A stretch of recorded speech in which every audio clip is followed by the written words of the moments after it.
Okay guys, so let's look at this our question from the assignment. So the first one asks, what is the current through the 3 ohm resistor? Well, you can see we've got both pieces of information for our 3 ohm resistor because we know V and we know R. So this is question 7.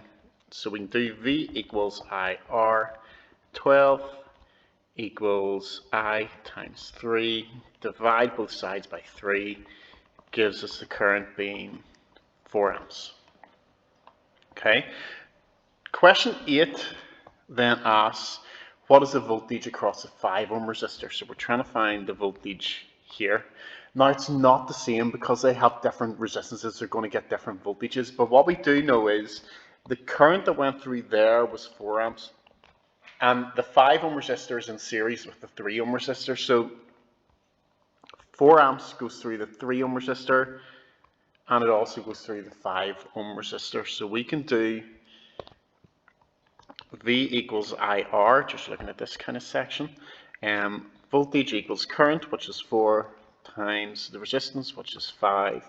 So that is 20, not ohms, but volts. Okay. Question 9 then asks, what is the voltage of the supply? So we have worked out that this voltage here is 20 volts. And our rule for voltage is that in any one loop of the circuit,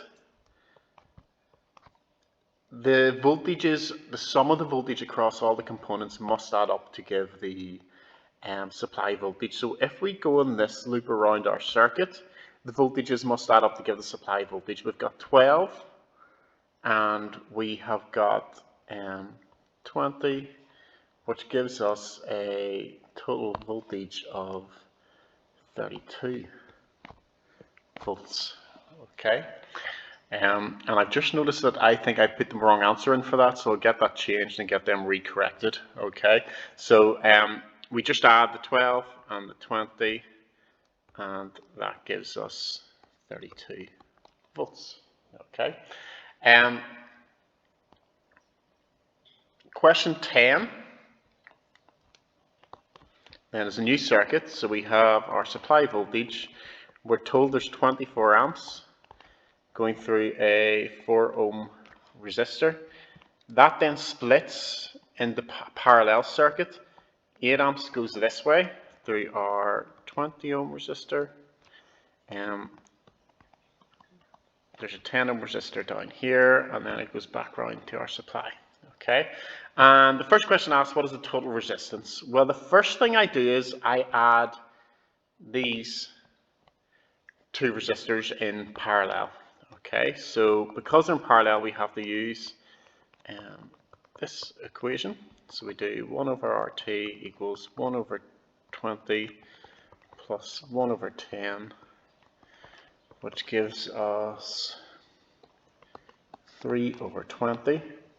Remember, we have to flip that upside down then to give us 20 over 3, which is what, 6.67 ohms. But now that circuit we can replace, so we've got 4 ohms here, we can replace our 2 resistors in parallel with a 6.67 ohm resistor, which gives us a total of, well, they're in series, so we can just add them. 4 plus 6.67 gives us 10.67, but the question tells you to give your answer to 3 significant figures, which would be 10.7 ohms. Okay. Question 11, what is the voltage across the 4 ohm resistor? Well, we're told that, so we're just looking at this kind of bit here. There's our current that goes through it. There's our 4 ohm resistor. So we can just do V equals IR, V equals I, 24 times the 4, which gives us 96 volts. And what is the current through the 10 ohm resistor?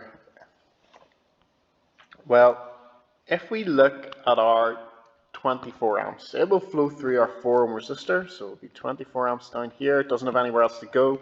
24 amps will flow then into this junction.